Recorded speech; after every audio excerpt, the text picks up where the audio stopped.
You know the vibes. Welcome back to another episode of the Hoop Genius podcast brought to you by NBA 2K24. Make sure you go and get your copy through the link in the description. It might be the only place you see the Detroit Pistons win a game this season. So today I'm joined by two Detroit natives, Mr. BJ Boy. Armstrong and Mr. Scott Perry. But as we're recording this on Saturday, so by the time that the listeners hear this, on Monday, there is a chance that the streak, 28 losses in a row, could have ended. They face the Raptors tonight in what a lot of people are predicting will be the end of their streak. But how are you both feeling? How are you both coping with this? Are we hoping for a new year, new Pistons?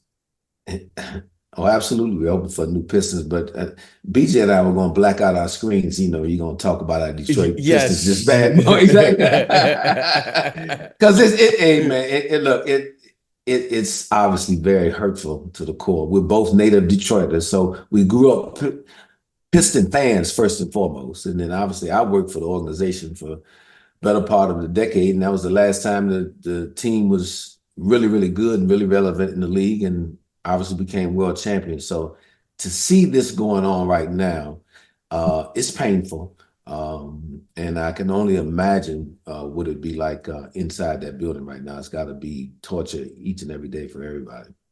Well, just for anyone who's unaware, the Pistons are currently on a 28-game losing streak, the longest in NBA history. The previous record, 26 games. You know, the 2011 Cavaliers and the 2014 Philadelphia 76ers lost 26 straight games. I know there was another Sixers team that had a longer streak, but that was split up between two seasons. Those two teams, though, the Cavs and the Sixers, both went on to win 19 games in those seasons in which they had those streaks.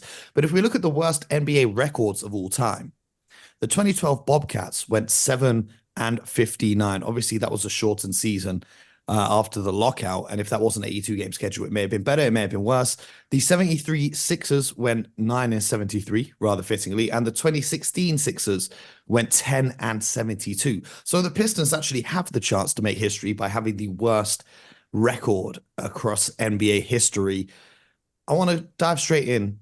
Scott, what moves should the Pistons be looking to make? Because clearly this isn't working. And as those terrible Sixers teams said, trust the process. I don't think this process right now, you can really trust it. Well, first of all, this team was not put together this year to be performing like this. The Pistons were looking forward to making a step forward this year and being a team that would compete, obviously, with a chance to get to the play-in tournament and maybe even the playoffs. That is not occurring right now.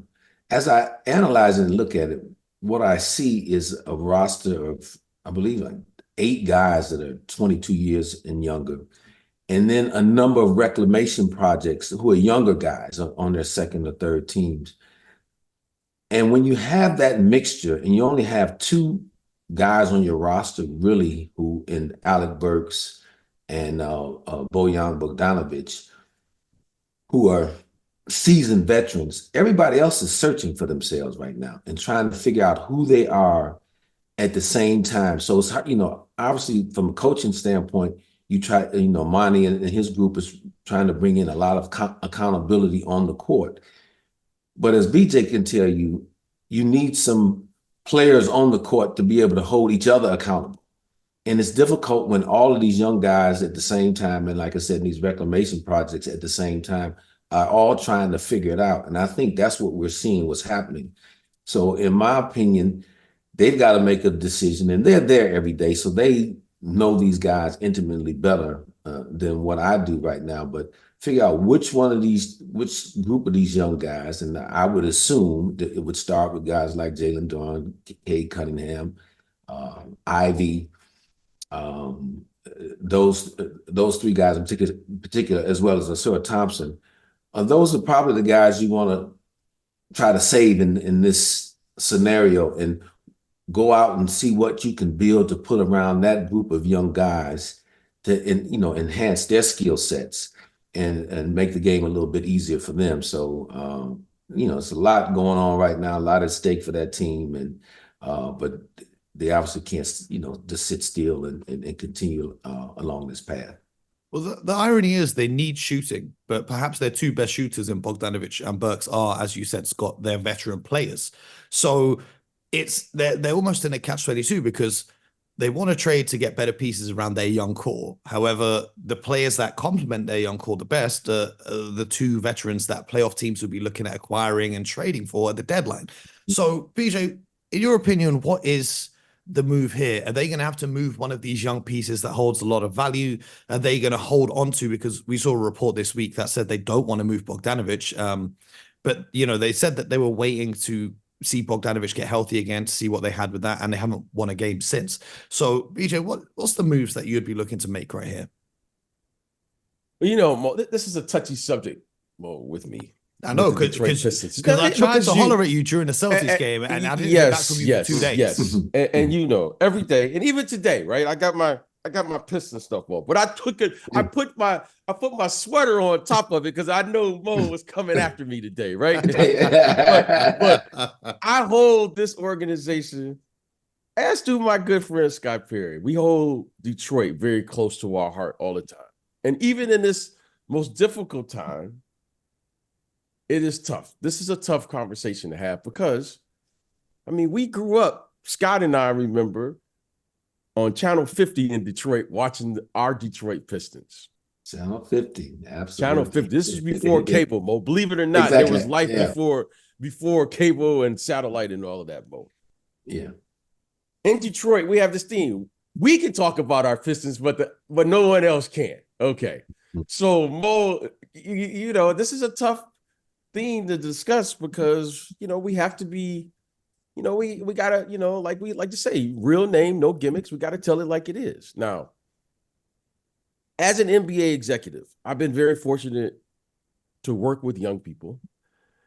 I've been very fortunate to be part of a rebuilding type situation earlier in my career as an executive. And I remember coming into this league as a young player.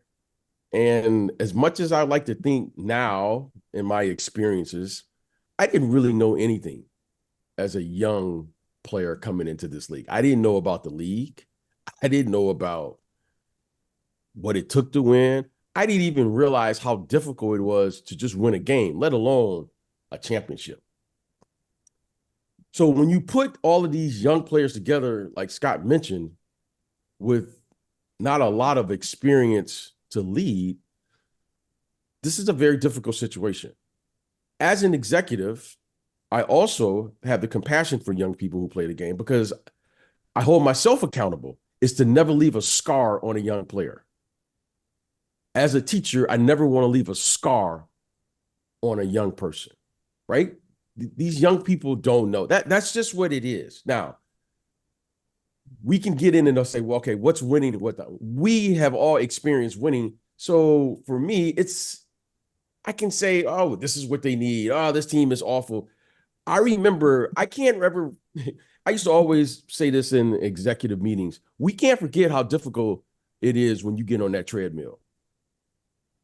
When you're running that 30 minutes on the treadmill, you can't ever forget how hard it is to get in shape. I love to hear people say, oh, he's not in shape. Oh, hey, that work is still, that 30 minutes on that treadmill is still tough to do, right? Believe me. Yes. So I don't ever want to forget how hard it is in this league. Okay, so now I want to say that, saying what's going on with this team. Now, this is a young group. And the thing that really I discuss openly is the following. I think I'm a pretty good evaluator of talent. I'm not saying I'm the best evaluator, but this is a team with, in my opinion, the talent does not equate to what I'm seeing. Yeah. Now, that's the one thing. They have a terrific coach. They have excellent young players. And something is going on now that I know I can't see. And the reason I say that is because I also respect there's a difference between being in the building and then just watching on television. People who worked in this league also know there's a difference between watching a game live and scouting a game via tape. I can't pinpoint, based on just my observation, how this talent is what, 2 and 29 right now. Like, now that one doesn't add up. Now, I've seen some teams in my playing career that weren't very good. I've seen some teams in my executive career, and I've seen the start of what we now call The process. The process. I've seen it. Mm-hmm. This team is nowhere near talent-wise of any of those teams. It's a complete mystery to me. Well, not just the losing, but what is really going on. And I can't figure this out. That's why I watch every single game, because there's something to learn here, because I don't think this team is that bad when you look at their talent. And I believe in their young talent. And here's the last thing I'll say. Scott and I were just down there in Orlando at the G League showcase. Other executives are saying the same thing. There are players on their team that other executives like. It's not like, oh, God, they're just trying to tank her. Other executives like their players, because Scott and I both know, and you know this too, Mo, there are always good players on bad teams. And there are people who are saying those are good young players. So what is going on? I have no idea, but I watch every game from start to finish, and it crushed me, Mo, because I was hoping your prediction was going to come correct. It almost did. Against the Celtics. Well, Mo, your prediction was they were going to beat the Celtics would lose. Yes. Beat the Celtics. Yeah, yes. And I was so close. Exactly. Right. Yeah. And so here's the thing. BJ, you just said there they got a terrific coach. They've got Monty Williams. They hired him. He was obviously with the Phoenix Suns, took them to the NBA Finals. I think Monty Williams is a terrific human being because he is trying to cure America's obesity epidemic. Because ever since Wingstop said they'd give out 5 free wings every time the Pistons win, he decided the Pistons are never going to win again. He said healthy eating for the whole of Detroit. We don't want to see no one in Detroit out of shape. Maybe he's going to go for a run at the president like Mark Cuban. I don't know. I think he's a terrific human. But BJ, there is no way on earth you can sit here after watching every single Detroit Pistons game and tell me he has been a terrific coach for this team this season. You know my saying. I say secure the bag. That's what Monty Williams did. $78.5 million US on a 6-year contract. He took that money, and now I think he's trying to get fired so that he can just go sit on the beach somewhere and count up that money. Because if we look at the facts, Maurice Cheeks, 2014, the Detroit Pistons fired him after 50 games when the team was 21-29. To even equal that record at which Maurice Cheeks got fired, the Pistons would now have to go on a 19-game winning streak. So I do not understand how he's still coaching the team. You say watch every game. I had to write down a few things that stood out to me watching these things because, I'm not an NBA coach. I've never hired a coach like Scott has. I've never fired a coach. Mm-hmm. I've never been in those rooms like BJ has either. But there's a few things that I've seen that just kind of confused me, right? So before the Celtics game, they played against the Brooklyn Nets, who decided to rest a bunch of their guys. They played a few minutes, and then they just played basically two-way players and all these guys. Down 5 points with 40 seconds left in the game. Bearing in mind, these are the previous 4 possessions. Cade Cunningham hit a layup and one. Cade Cunningham made the free throw. Cade Cunningham scored another layup. Cade Cunningham scored another layup. Then Monty Williams calls a timeout and then decides to drop a play for Alex Burks to shoot a contested three-pointer. And then I look at the Celtics game, right? You're up 19 at halftime. Winnable game. The Celtics are shooting ice cold. The Celtics go on a 23-7 run. Monty Williams doesn't call a timeout. He waits until the lead is down to 1 point to call this timeout. And then you come out of timeout and he's playing an all-bench lineup. After the Celtics have taken all the momentum of the game, the crowd's going crazy, and you come out of the timeout with an all-bench lineup. But the biggest thing that confuses me is the players which he chooses to give minutes to. You talk about these reclamation projects, Scott. You've got James Wiseman trying to, former very high draft pick with the Golden State Warriors. He's clearly got a lot of talent. He's on an expiring deal right now. He's making $12 million. So are you going to give him another contract? Bearing in mind, you've got Jalen Duren, who clearly is your big man of the future. You've got Isaiah Stewart, who has a more versatile game, and he brings a toughness to your team that James Wiseman clearly doesn't. You've also got another reclamation project in Marvin Bagley. So are you really going to give a contract to James Wiseman And if not, why is he getting significant minutes? Killian Hayes, we've seen him for a long time now in the NBA. I was a believer in his, but he clearly is not cut out to be the guy starting for an NBA team as a point guard. And yet he's getting minutes despite being in the final year of his contract, whereas Jaden Ivey had his minutes cut this year. He's moved to the bench this year. These things absolutely baffle me. And I cannot see why he's not been fired already. I want one of you guys to tell me why I'm wrong. Mo, first of all, as a former coaching is a tough job. And I mean, you make some very valid points there in terms of, paid him a lot of money. There's certain expectations that come with that money with the coach.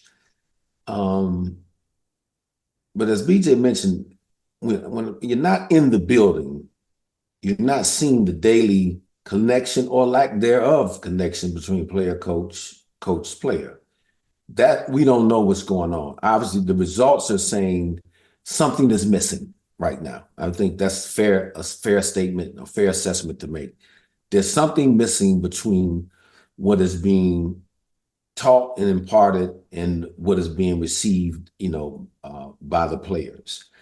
And when you're in the midst of losing, again, I've never been part of anything to this degree like that, but if you've been in the NBA long enough, you've been part of losing streaks and being around different coaches, good coaches, you start trying a little bit of everything to snap out of it. Sometimes it works, sometimes it doesn't work. So thus far, all the different things he's trying for whatever the reasons he has, and I'm sure they're educated reasons based on the film he's studying, the games that they're, playing. He's made that, calculus as to why he's playing certain guys and running certain plays. It has not worked. I will also add, I think it's incumbent upon, when you're in this, the entire organization, what you have to try to guard against is finger pointing, as tough as it is. The human nature says, okay, if I'm a player, I'm part of this historic round. Well, I'm getting my points. I'm doing that's my job. It's not me. It's my fellow teammate, or it's the coaches. And if your coach is a part of it, you got to guard against saying, hey, I'm telling them everything they want to do, but the players aren't good enough. They're not picking it up. If I'm the general manager, I'm saying, look, I can't be saying, well, I've given them good enough players. I give them the right roster. They're just not winning. You follow what I'm saying? Mm-hmm. So this is time, to me, well, it's important to have leadership where everybody stands up, raise their hand, because everybody's accountable on this. Ownership on down. Everybody's accountable for the state of where the Pistons are right now. And you know what? Each person's got to say, what can I do better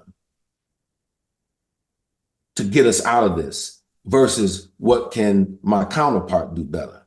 And that's, to me, at the crux of this thing right now, as difficult as it may be, that really is the only option and solution as we sit here today. And so let's see, go ahead. Having said all of that, right? Mm-hmm. When you look at this team, and they've got great young core. Kay Cunningham, we've seen in recent games, he can be a star in this league. Jaden Ivey, especially that game against the Celtics, the way in which he was attacking to the hoop, attacking the offensive glass. He's an explosive guard in this league. Jalen Duren, one of the best young big men in this league. Osar Thompson, we've seen when he came into the league already, and he's rebounding, blocking shots, getting steals, doing all the intangibles as well. You've got a great young core. At what point does the front office not step in and say, Monty, why are you not playing Osar Thompson? You give him 12 minutes. If we're going to lose, we may as well develop him and give him the reps in the NBA. We know he's not a great shooter. Maybe give him those minutes and those reps to develop rather than have him sitting on the bench and watching Bogdanovic and Alec Burks curl off screens. What are you trying to do? Increase their trade value, but you're lowering their leverage by losing all these games. What I would say to you, is, Mo, is this. Everybody has a different leadership style. My leadership style, in particular, would be in this situation. When I go hire a coach, because this is what I would want from an owner. An owner is going to hire me. He's hiring my expertise. He's hiring my vision. He's hiring my experience to help put together the very best team. So when I hire a coach, I'm hiring a coach to coach these players that we have given him to the very best of his ability. Now, if I'm micromanaging his rotations on a daily basis, am I giving him the room to, put his mark on the team, number one? But number two, that limits my evaluation capability on him. Because if I'm telling him what to do, now I really can't judge him as a coach. As tough as that may be. It's 28 losses in a row. There's no question. No, I understand that part, but I'm just saying, as a general rule of thought, when you said, do you just go to the coach and tell him, I want this, player A to be playing because I drafted him somewhere and we're not winning, so he just needs to get minutes. No, you're having conversations with your coaches about, what the team, what he's seeing. You're sharing what you see, but ultimately you got to let him make the decision. And so then ultimately as leadership, and whether it be ownership, front office, then you have to make the determination when it's time to say, you know what, this is not working. The players aren't responding to the coach. We need to make a change there. Obviously, Detroit is not in that space right now because, to your point, everybody's still in place. So all we can do is sit here and let it play out, because I wouldn't want to weigh in any deeper, because as BJ says, and because I worked in the league for 23 years, I know I'm going to give the people there that are working there the respect that they know what's going on in their building better than I do, as someone who's just watching every game on television. Now, again, I have a strong idea about what I'm seeing, but it doesn't mean I have the intimate, detailed knowledge that they have. Absolutely. Okay, so the Detroit Pistons currently a mess. Maybe they figure it out. Maybe they don't. Maybe they need to give us a call, because I've got some ideas that can help them. But a team that has managed to rebuild success. No, go ahead. It's a good taste. No, this is a good test case for you, Mo. I know you. This is GM school for you. Yes, sir. So sir. This is good. Study them. Well, a team that I'm studying currently is the Oklahoma City Thunder, because they've successfully rebuilt. Right, they're way ahead of schedule. They're at the top two of the standings in the Western Conference. They're looking dangerous. They're going and beating some of the best teams in the NBA around their young core, led by Shai Gilgeous-Alexander, who I said last week should be in the MVP conversation. Chet Holmgren obviously missed his first season, but he's coming looking like a star. Jalen Williams looking fantastic as well. And then they've got a bunch of other guys, some good depth. Here's my question to you guys. They currently are sitting on 15 first-round picks and 22 second-round picks. Now, of those 15 first-round picks, only 9 of them are guaranteed to be in the first round. Some of them, because they're protected, may convey to become second-round picks down the line. You don't have enough roster spots to draft all those players. Right now, the West is looking wide open. We've talked a lot on this show about parity of the league right now. You're looking great. You're looking strong. The trade deadline is just a month and a bit away. Do you trade in some of those chips and go get a piece that's going to cement you as a contender in this league? Or do you sit pat, and because we know Oklahoma has had this problem before of having the money to pay the guys they've drafted, they had to let James Harden go because they couldn't afford to keep him around. Do you stand pat and use those draft picks to surround your core with cheap talent on rookie scale contracts as you progress through the league and their development? What would you guys be looking at doing? BJ, if you were the general manager of the OKC Thunder right now, is there a player that would be on your radar that you want to try and get? A popular name is Lauri Markkanen. He's kind of young on the younger end of the stars in the league and could complement their games of their core 3 players very nicely. Well, when you're in the NBA, how do I put this? When you're in the NBA, it's a day-to-day process. You hear players say that we're going to take it one game at a time, and people say, oh, there's just a cliche, and people are just saying these things. What I've learned being in the NBA is it truly is a day-to-day, an hour, minute-by-minute process. Things turn very quickly. So I became very principled in my dealings with the NBA. If I were in the Oklahoma City building down there, and our good friend Sam Presti, I learned this from my days working in the NBA. You never trust happiness. When things are going good, it's when I am I'm almost paranoid when things get are going nervous. good. Yes, I'm nervous. I think that's probably a better word. That's how I live not even inside the NBA, I BJ. never trust happiness. So the first thing, when you started saying all of those things, Mo, I got really nervous sitting here. Like I got really nervous. I was like, okay, they got Shea Alexander, first team All NBA, and then now people are talking about Chet and then Williams and Williams. Well, that might be a reason to trade. Because if you can't trust Okay. happiness of what this team's currently doing, adding more to your roster may be a contingency plan for when this happiness runs out. Okay, that's fine. Okay, however, you made me really nervous because all of a sudden, Mo, the only thing you didn't say is when they're winning the championship. That's basically where you were getting to. And and as things happen in this league, you know, it's like being in a series. You can be up 2-0 and everything feels good, and before you know it, you're down 3-2 in the series, or an ankle sprain, or maybe someone has a bad game or two. Things change quickly. So if I'm the Oklahoma City Thunder right now, I just continue on my path. I keep my head down. I'm interested to see what type of ground athlete Chet is going to become. And what I mean by that is we know this young man has the capability to rim protect right now. However, when you start advancing and playing playoff brand of basketball, that game takes place on the ground. And right now, Chet has no chance versus Jokic and those other type of players. I'm interested to see how this team is going to continue to progress, because they're going to continue to grow individually. They're going to have to continue to grow as a team. But more importantly, they're going to have to make now financial commitments in a small market. And that comes with its own set of challenges and things they have to do. Do I like their young talent? Absolutely. Okay. They have a phenomenal young player in Shea Alexander who plays downhill. He takes advantage of the way the game is currently played. And he is one of, if not the best, young guard right now who takes advantage with his size to play downhill. I don't know what they're going to do and who they're going to commit to, but what we know is when you have a young player, if, for instance, this kid Williams, is Jalen Williams? Is that Jalen Williams? They've got two Jalen Williams there. Yes, Jalen Williams, the guard. J-Dub. I just watched him. He just had a career night the other night. They call him J-Dub, BJ. They call him J-Dub. Oh, they call him J-Dub? Okay, J-Dub. Okay. We have to make sure that if you add another player, like Lauri Markkanen, is that player going to impede on his progress and development as a player?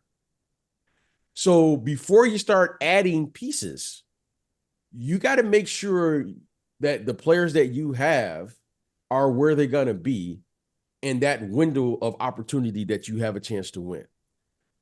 Shea Alexander, as great as he is right now, he is going to have to continue to grow, because at some point here, they're going to start walling off his ability to play the way he currently plays.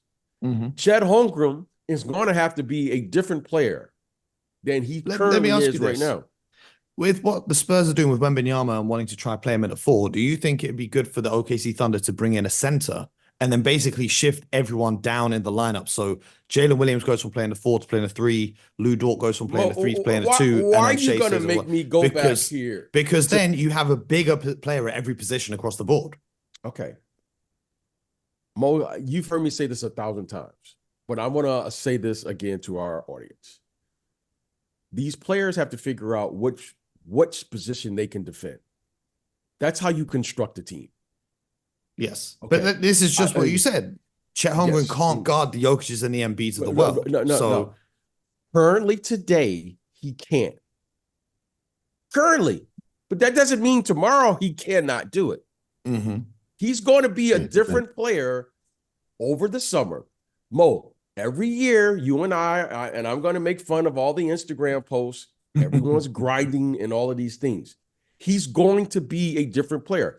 Our job as executives is to determine who he can be, who he's going to be, who we need him to be. Right now, we see this clay of potential. We're saying, oh, wow, He could be. Is his body capable of carrying weight? Scott and I, if we were there, we would have to determine that.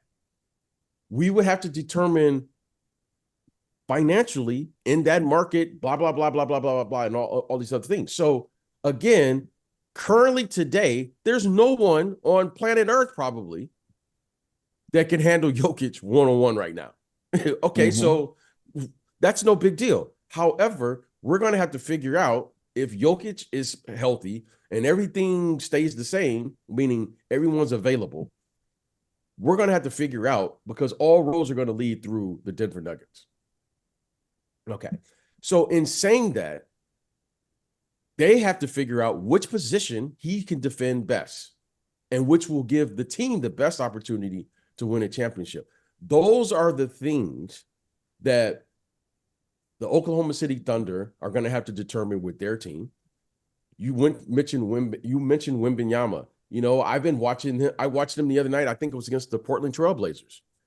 They're starting him at the 5 now. And I thought, oh, that's interesting. So one night he's at the 3. This night he's at the 5. And he has 30 with like 8 block shots. And I thought, that's fascinating. Like, you got a guy who's at the 3 position, can play the 5 and give you 30 with 8 block shots and double-digit rebounds. That's going to be a fascinating, like, what do you say to that, Scott? When your small forward suddenly moves over to the position versus what, like a player like Ayton or whoever's there at that night at the center position, and you're saying he can give you 38 on the road and a win.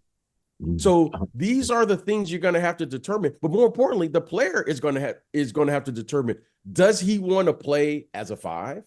Does he want to play as a 3 or 4? Which is going to give them the. So these are complicated problems, because sometimes we as executives may have a different view of the player and he may not view himself that way, and vice versa.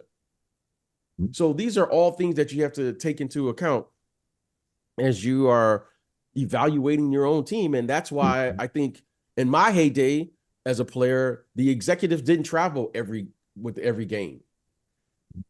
Scott and these guys, they travel to every single game now to evaluate these teams and practice.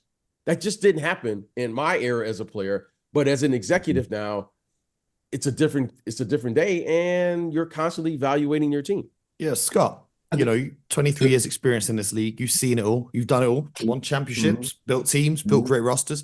If you're OKC right now, are you trading for a big piece that can help you contend truly this season? Or are you, like BJ said, letting the guys figure out who they are first?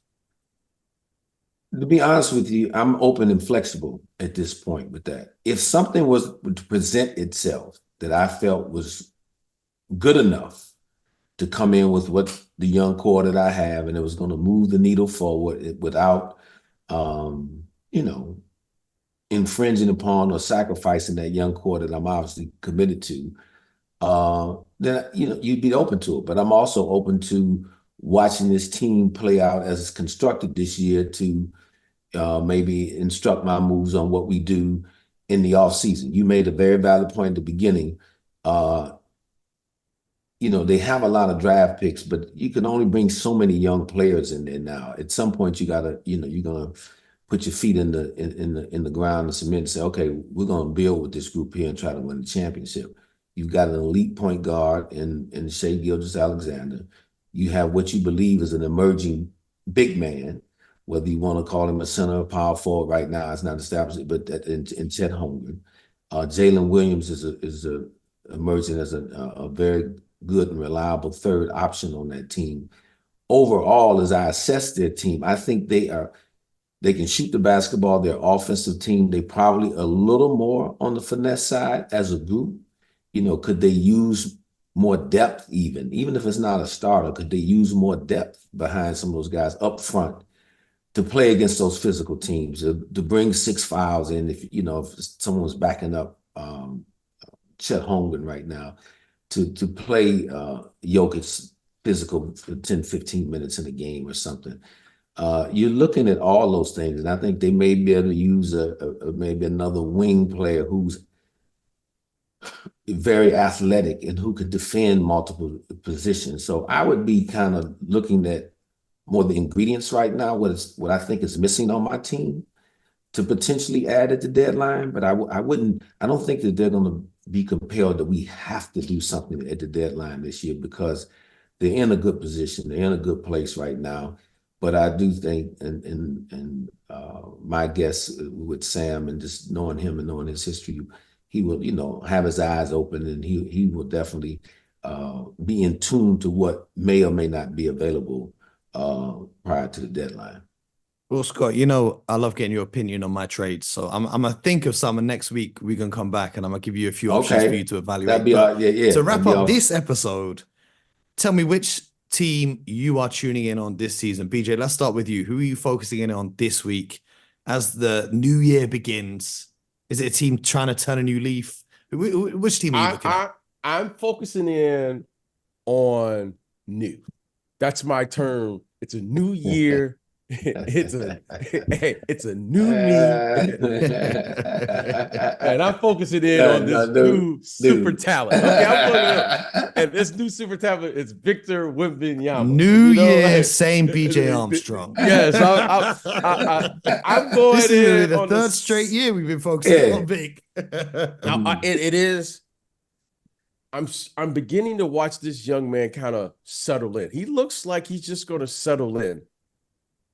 As he's just a big, I'm just going to call him a big. I don't know what position he's going to really settle in. I don't really think he's a position. You can give him a position.